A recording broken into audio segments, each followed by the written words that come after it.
ఇంతకుముందు మనం విన్న జయ జయ హే తెలంగాణ 10 సంవత్సరాలు నివురు కప్పిన నిప్పులాగా ఉంటే రాష్ట్రీయ గీతంగా తెలంగాణ ఉద్యమంలో మనం తెచ్చుకుందాం అనుకున్నాం, ఆడుకున్నాము. తెలంగాణ వస్తే మొట్టమొదట తెలంగాణ రాష్ట్రీయ గీతమే మొదటి నిర్ణయం అవుతుంది అనుకున్నాం.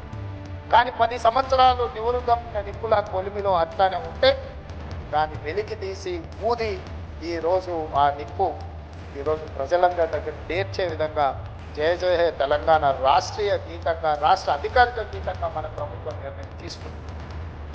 ఇవన్నీ ప్రజల వైపు నుంచి నా ఆలోచన.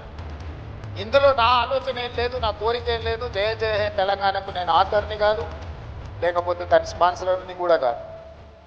రాసినవాడు, పాడినవాడు, ప్రజలకు తీసుకెళ్లిన వాళ్ళు వేలాది మంది త్యాగాలు చేసిన వాళ్ళు ఉన్నారు.